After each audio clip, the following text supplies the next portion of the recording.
How to spot a fake cash buyer. A cash buyer is wasting your time. You posting deals on Facebook Marketplace and people are trying to get your deal in the contract to reassign the deal, or are you shooting it out to your email list of somebody who said they were a cash buyer and they're just another wholesaler who's daisy chaining your deal? Or are you shopping out your deals and people are trying to go around your back, right? Well, let's address these ways and allow me to explain how you can limit these things from happening to you. And stay to the end so I can really get into the story of how I learned how to do this. So, with that being said, man, so when you're posting your deals on Facebook Marketplace, right? Let's withhold the address for one, right? We're gonna withhold the address and we are going to have people message us. That way we know who getting the address and you know who's getting what, right? We'll have people message us, right? And ask for feedback from the property. Like, okay, did you go look at the property? What do you think about the property?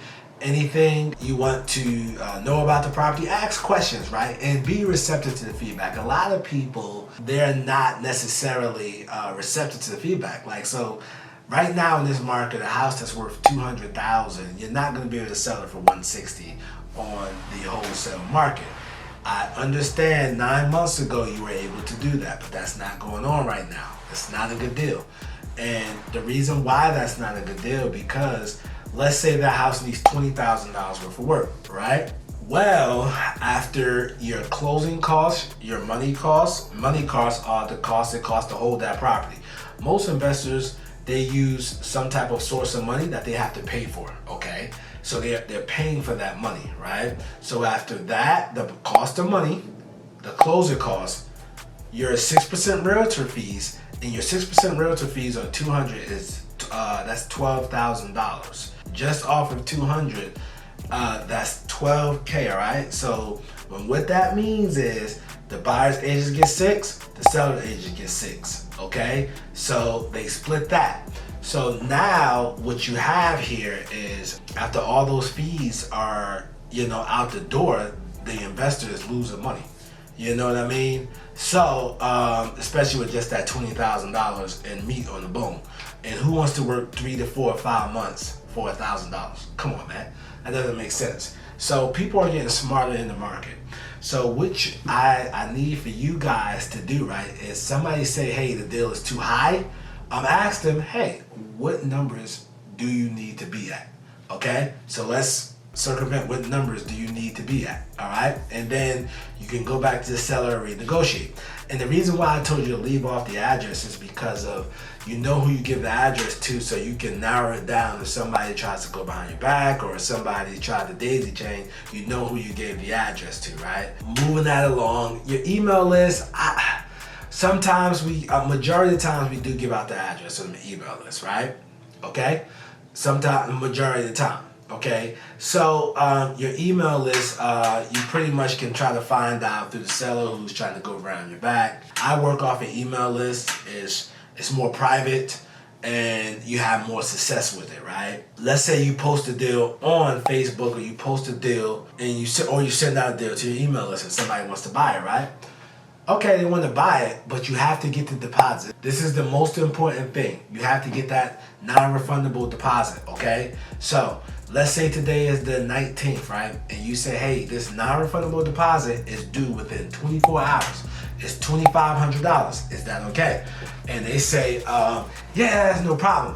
In 24 hours, if they don't have that $2,500, move on. I'm telling you, just move on. Because they're probably trying to sell the deal and they don't have the money.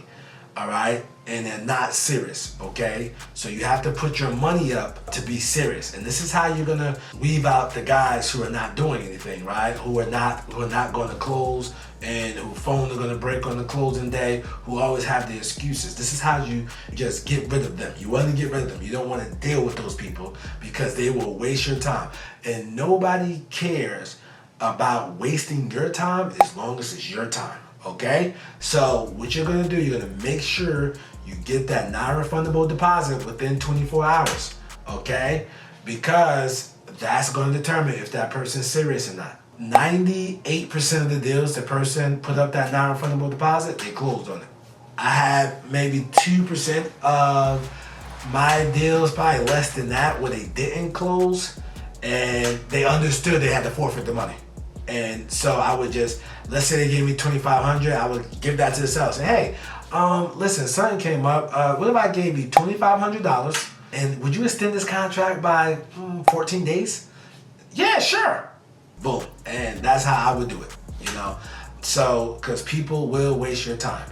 All right. So once you do that, right, you're going to notice that you have a higher success rate asking for that non-refundable deposit. That non-refundable deposit is going to keep you out of mess and keep you from wasting time with people. Story time, right? Earlier on in my real estate career, right, what happened was we had a guy who not only, I was working with a partner, they didn't collect the deposit, and I was new, and so I didn't know.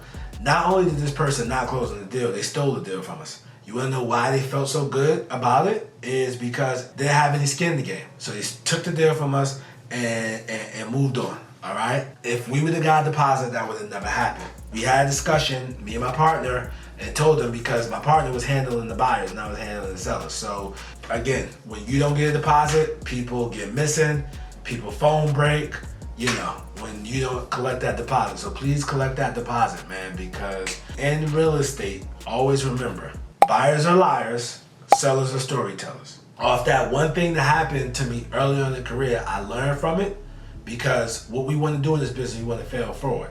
So I learned from that mistake, and from there, what I did was I had implemented the information that I learned from that mistake moving forward so that it would not be a continuously thing. So with these fake cash buyers, make sure you get a non-refundable deposit from them so that they either put up or shut up. People who put up their money are generally more serious, guys. So, hey, what I need you to do, you know, you guys know I'm Nasser, aka the real estate guru. I'm not a guru, I'm a guru because I actually do this business. But what I need you to do right now is click on that video next to me, man. And I'll see you in the next vid. Peace.